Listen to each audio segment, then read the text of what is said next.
Welcome to one more Chiro Speaking Podcast. This is Roberto Monaco, and today I have a powerhouse. Did I say powerhouse? Yes. I have a powerhouse guest here, my brother, Dr. Brian Dooley. He's going to be here with us very shortly, and today we're going to be talking about the importance of becoming an influencer, not only to be able to speak, but to influence audiences. It's going to be an amazing show. Welcome to the Chiro Speaking Podcast.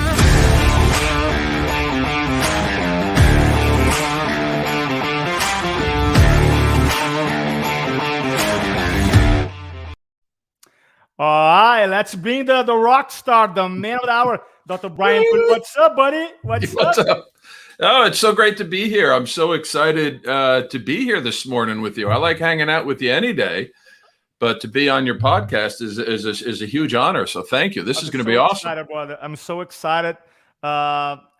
The Dr. Brian Dooley is the nicest guy in chiropractic. I think that's the title. And one of the smartest guys too, right? Every time I had a little bio that I wrote, but every time I have a bio, I got to keep updating. He threw my game off today. Like, oh man, I was just promoted to Dean of Clinic. I'm like, oh, okay, I got to update my bio. But Dr. Brian Dooley, I want to just formally introduce him. His instructor in the amazing Sherman Chiropractic College. He's chiropractic philosophy, chiropractic history, and case history instructor. He also is a pioneer. Sherman College has a postgraduate philosophy program. He's a pioneer on that. And the Academy of Chiropractic Philosophers, which I heard amazing things about it. Dr. Brian Dooley has been practicing for 16 years. And now, because his commitment with the Sherman Chiropractic College, he has kind of like going to stop. He just mentioned to me he's going to stop practicing next week so he can serve the chiropractic profession, the students. And overall, what I love about you, brother, you're so sincere. You're committed to growth and to learn. You have a big heart.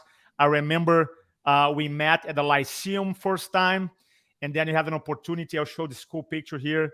We were hanging out at a one-day training we did for the Sherman College, and you're exchanging ideas.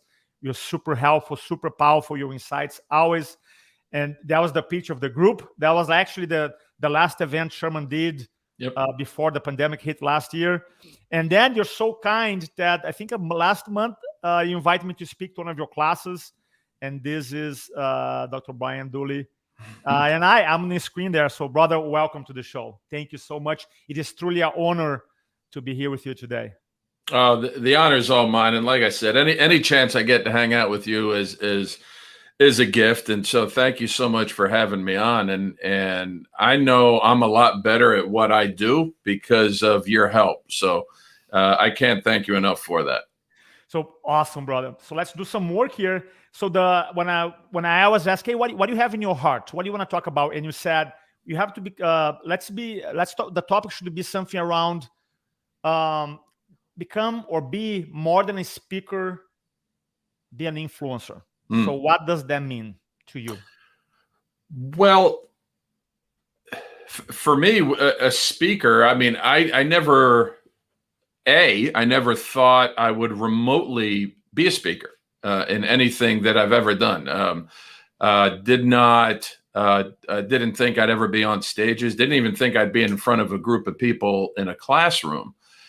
And so as I started doing it, what I was starting to realize was really a little bit was going to be my personality was what was getting me anywhere, but I was quickly plateauing, or the glass ceiling was lowering and lowering. So you can't do it on personality alone. And in chiropractic, we talk about the triune life, intelligence, force, and matter. So you have to have a plan. You have to have things that you can use and then put effort into that plan. And I say that to go back to that event that you spoke of, I think it was March 2020, when you came to Sherman, because that really took, I had done talks on stages before. I had been teaching for 7-8 years. So I've been to Sunday school. So I've had experience in front of people. And while my craft was slightly getting better, once we just took, and it was a one-day thing. So you didn't even barely scratch the surface. it was able to take my talks, because having this structure that you use, then taking my normal talks and even to include my class lectures, I'm starting to spin those around to put it through the structure, because then what I noticed was I wasn't just speaking, and which is simply informing about something, but I was speaking in a way that was compelling people to take action. And that action may be an opinion of, I like this or I don't like this, and we have a conversation. That's influence if you're able to get somebody excited, even if they hate what you have to say.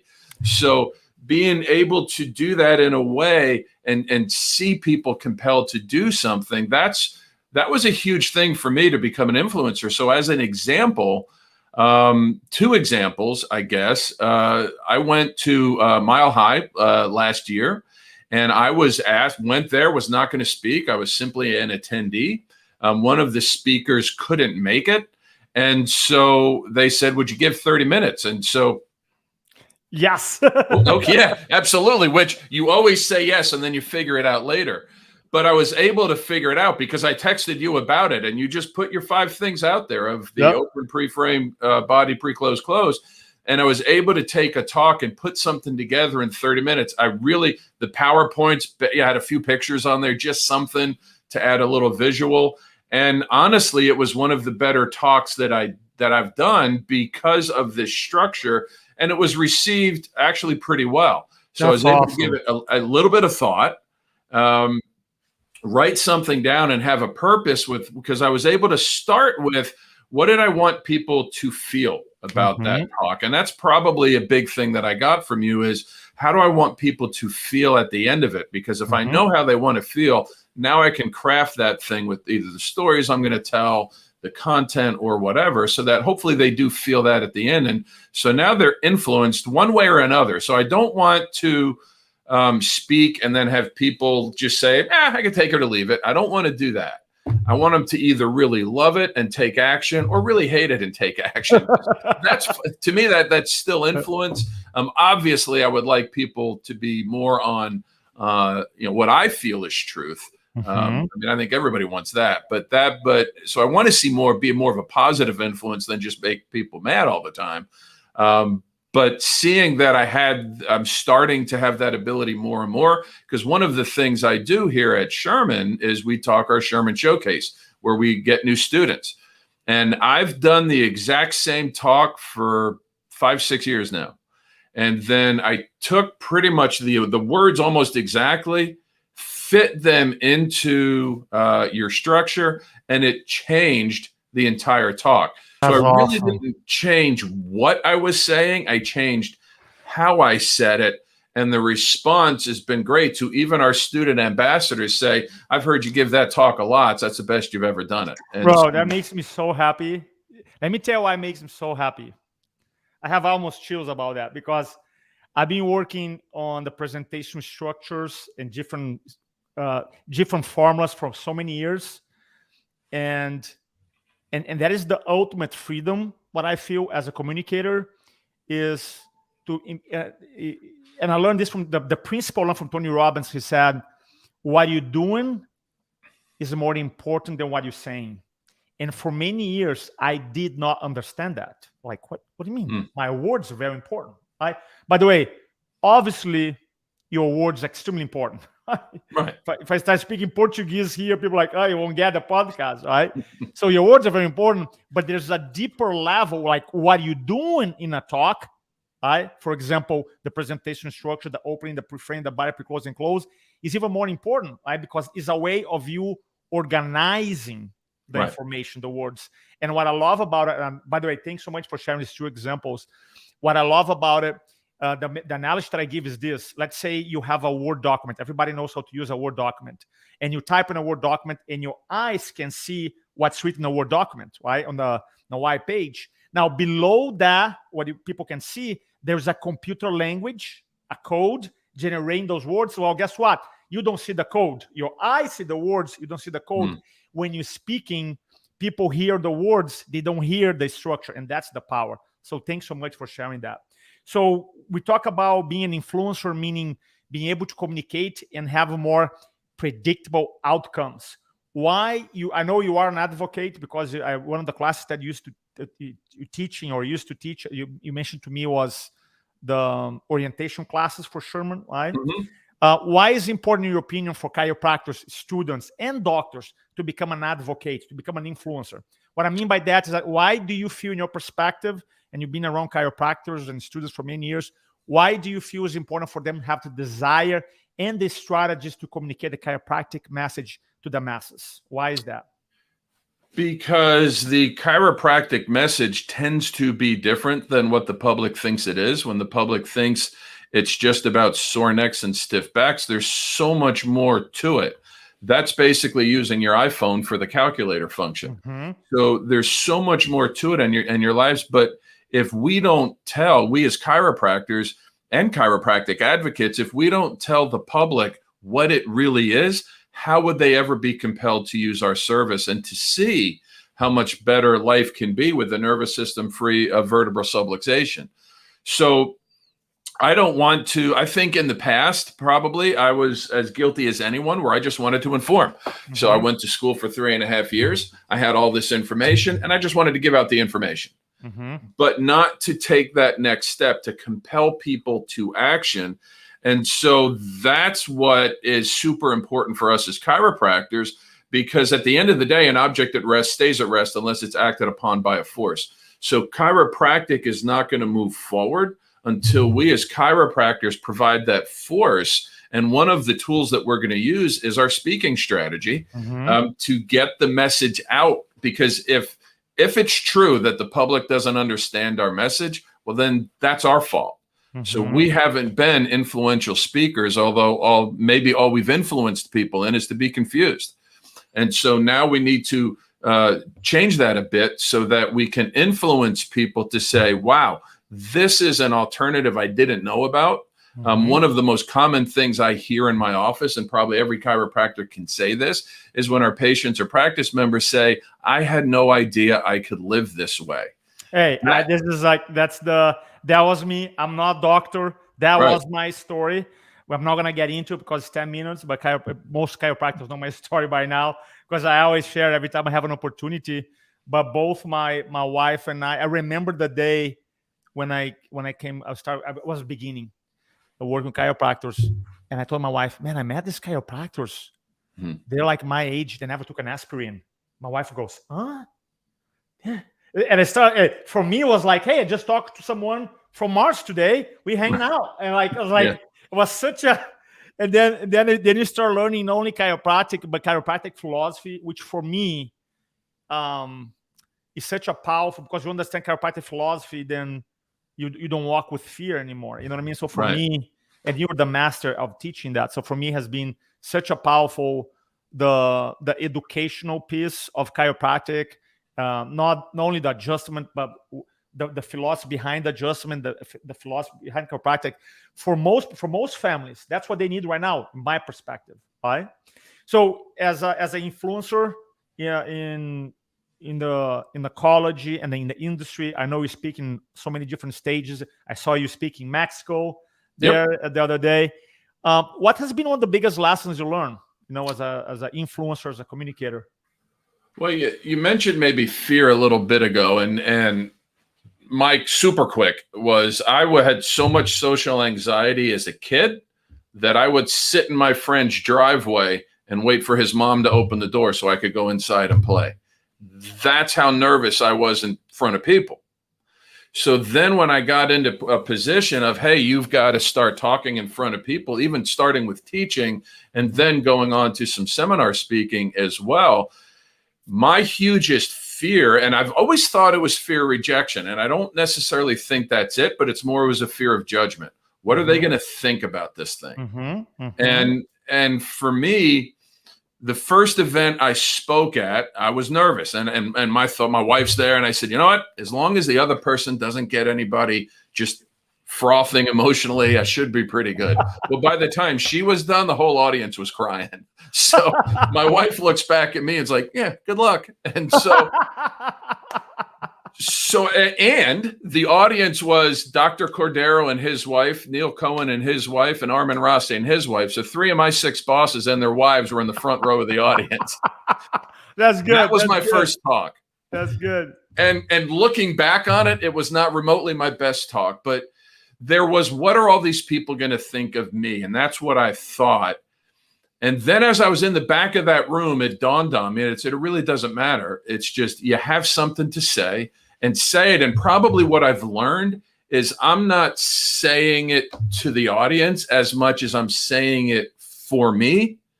And I'm hoping that personal testimony, if you will, is what's able to come across as the influencing piece that compels people to action. And so it's understanding that I do have something to say, not from a arrogant standpoint or a look at me standpoint, but I have something to say that I truly, truly believe will make the world a better place. And people will listen to it. And all these people that I'm thinking about judgment, because I look back to when we're being kids, a lot of times when we were judged, it was usually just because of something was wrong. And so that's when we heard the judgment. So that builds a fear of being judged. Well, then I was able to say, you know what, if I just say what I want to say, because that's what's on my heart, and I can do it in a way that at least influences people or compels people to think, then I've done my job. And I can divorce myself from the result. If people love it, well, then we can deal with that. If they hate it, well, we can deal with that also as well. And so knowing that that's the biggest thing I learned was that I do have something to say. What I needed was a structure in a way to say it. That's powerful. And so I think that would be the biggest lesson for me, was just getting over that fear of being judged. And listen, I feel it every time I speak. But you just overcome it. You move through it. You pass through it. Yeah. And so once you get up and you go, so being myself was going to be important. I know when I did a Mile High talk a couple of years ago, it was an hour. That was one of the longer ones that I'd done at that point for like a continuing education. And if I'm not having fun doing what I'm doing, then I can't hide that. It's because I have no poker face whatsoever. And so in Mile High, as I was putting this talk together, we were talking about, or I was going to talk about the golden ratio, and we'll get into that Fibonacci stuff. But then I think golden ratio, and this was golden ratio? I'm curious. All right. Well, the golden ratio. So Fibonacci, Fibonacci sequence? No. So Fibonacci sequence, you add 2 numbers to the number preceding. So 0 plus 1 is 1, 1 plus 1 is 2, 2 plus 1 is 3. That ratio is like 1.61 or 1.618, so 1.62. That ratio is found all through nature. It's found in hurricanes. It's found in how hawks fly and swoop down on their prey. It's the golden ratio. And I use that to demonstrate the existence that there is a universal intelligence in the universe, that there's a plan, because things that work the best, it's all in this ratio. When you graph that ratio, it's a spiral. And what I love about a spiral is it's not just spinning, but it's spinning and moving forward. And so you get deeper and deeper and deeper commanding of what's going on. And so that's what I was talking about. And so as the golden ratio, this was a James Bond themed event. So I thought of Goldfinger, I thought of Golden Eye, and then I just had a thought in my head that said, can you name all 24 James Bond titles at the time in your talk? And I just sat at my desk and I said, you know what the heck, I'm going to go for it. See if it works.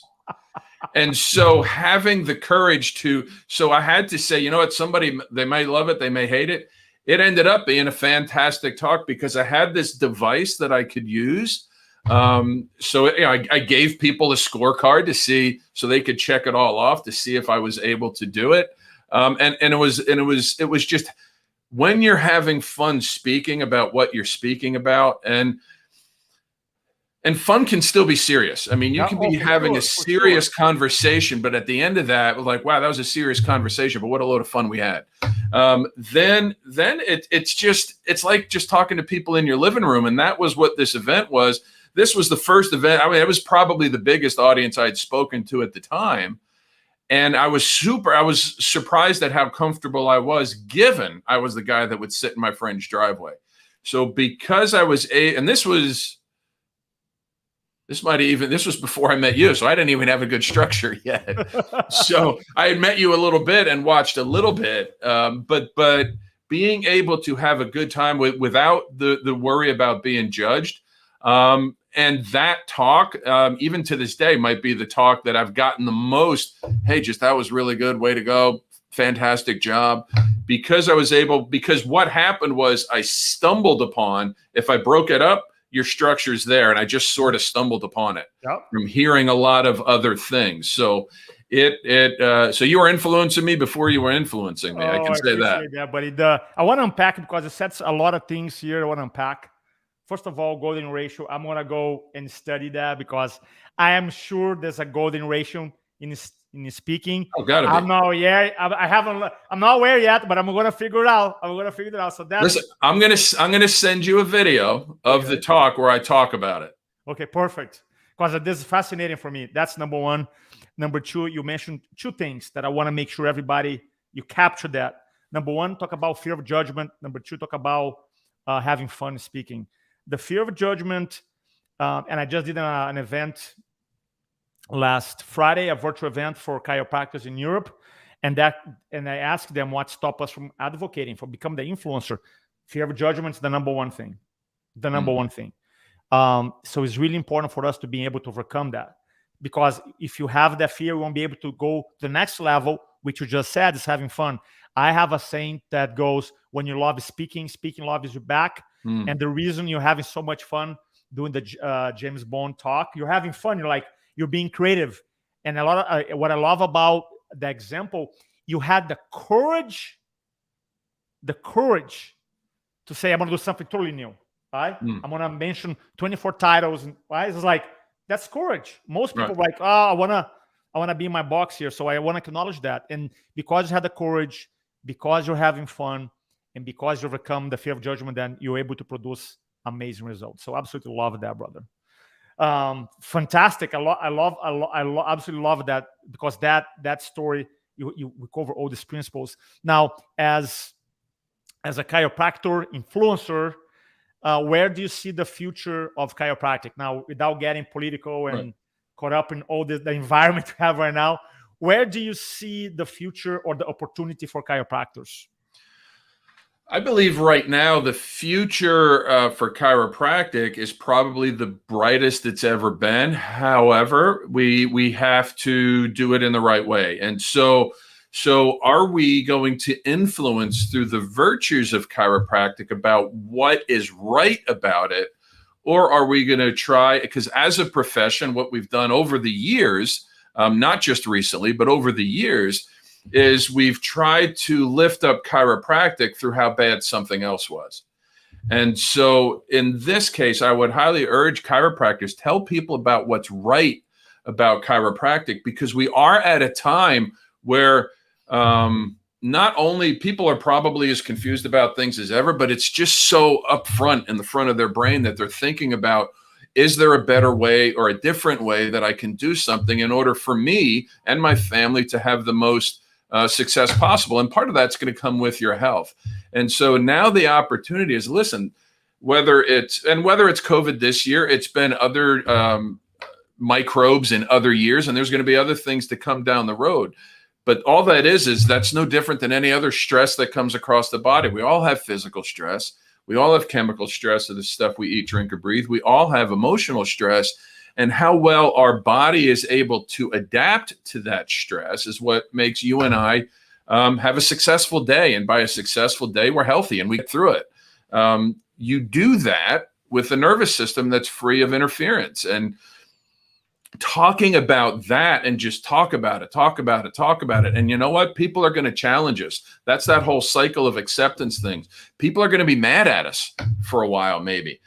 So let them be mad, but keep talking about it, because then they're going to be like, now they're just going to grumble at us. Then they're going to kind of be resigned that maybe they're right. And then they'll see down the road that it's right. But we have to be constant on a message that influences people and compels people to go to chiropractic and not from something else. I love that because, man, you're dropping some awesome wisdom because on that section here, you talk about having a unified message, pure chiropractic message. Number two, you talk about being resilient because some people are going to, no, I don't want this or I don't believe this. Then you got to hear again. And we talk about the power of repetition. There is every year, this is a cool, actually, everybody who are listening to us should go. There's a website called the Elderman Trust Barometer, right? Elderman Trust Barometer. So basically, this company has been doing research, I think, for 15 years, and they do international research on one thing, one topic: trust. Right? And they have a free PDF downloader. It's a really powerful report. I just downloaded 2 weeks ago. It's really powerful. So every year they have a new one, and they talk about the level of a trust that in different countries, but including US, that we have in our government, that you have on banks, that you have on media, that we have on nonprofit organizations, and they have different qualifications. And before last year, the most trusted person was the spokesperson, right? And this year, the most trusted, the last year, the most trusted person is the entrepreneur. You know what I mean? Because is according to research, and they interview thousands of people because, man, media, regardless of the side you are, government, right? Is like, man, who do I trust? Non-profit organizations, nothing against non-profit, but some of them, they have money and funds from one side to another. Then eventually it comes down to the entrepreneur. So the entrepreneur, the leader, chiropractic, the leader. So that's why we have to be able to embrace this idea. And I absolutely love the word influence and influencer. I relaunched with my business partner Influencology in 2009. So I've been doing this for a long time. And then, I don't know, 5 years ago, they have the influencer on Instagram. I'm like, no, it's like, because it's like, it's not like just look pretty, take a picture. It's like, it's not about that. It's about really adjusting people minds and hearts and soul and lead them to a better path. That's the idea. So I think it's really important what you said about the repetition, because something that I learned through the years is that repetition increases believability. When you just said that, the fact like, hey, you got to keep going. We have to. We have to. And you're a doctor, I'm not, and you know that people are not gonna get on the chiropractic principles on the first time, second time, third time mentioned, right? So, brother, you drop a lot of wisdom today. It's so grateful. Any closing message for our listeners here? Closing message, just don't be afraid to share your voice. And what I've learned over the years is the crowd is rooting for you to do a good job. I think when I first started thinking, oh, they're going to hate me, they're not going to like what I have to say. You know what? If they've paid money or they've shown up, I mean, they're paying something, money and or time, to be in that place where you're speaking. And so they want you to be good. And so they're coming in with that. They're not walking in, I'm going to go see this guy speak, and I know he's just going to, unless there's whatever. So I think that probably helped me the most, was to realize people are rooting for me to give a good talk. Oh, for sure. So that, to me, that really lessened my anxiety, that I go in there thinking, okay, these people, I went to an Imagine Dragons concert with my daughter a few years ago. And more than a few years ago. And what the lead singer talked about was the energy exchange. And it was awesome that night. And it's the same thing with the audience, is that the audience wants this energy exchange. They want an experience. And now that I know that they want a good experience. Yep. And now that I have it from my head into my heart that that's what they want, then I'm hopefully able to craft something that does give an experience. And so the first thing what's the experience I want them to have? What kind of an emotion might I want them to feel at the end of the talk? Because a lot of people say nobody remembers what you say, but they will remember how you made them feel. Oh. And so that's the first thing, is it's just, if there's parting words, people want to hear you. They want to hear good things. And so all we have to do is give it to them. And you know what? If it's not great that first time, who cares? Listen, that first talk I did with my bosses in the audience was really bad, but I still got a job. And a job to where I just got promoted a couple of times in the last month. So So we can get better at it. That's why I love taking your course. And I'll make a quick plug for you. You didn't ask me to do this, but I want to make a course because what I know is I have some ability, and everybody's got some ability. Now what I'm able to do is have a process and a structure to where that whoever you are, you will come out in it, and you will deliver something that will be of influence to people and make the world a better place. Brother, thank you so much for being here today, from share your wisdom, for all the support all these years. Love you, brother. There's a link below here for the Sherman College Chiropractic link. If people want to reach out to you, what's the best way to connect with you, Dr. Brian? I don't know if you know this, Roberto. There's this thing called Facebook. Okay. Yeah, you should use it because you'd be great on it. You'd be great on it. But they can definitely check me out on Facebook at Brian Dooley, Brian Dooley, Dooley. You're more than welcome to email me at bdooley@sherman.edu. And I'd be glad to talk to anybody about anything. So awesome. I appreciate that. Love you, brother. Thanks so much. And you guys listening to us, thank you so much. Don't speak to inform, speak to transform. And I see you soon. Bye-bye. Bye-bye.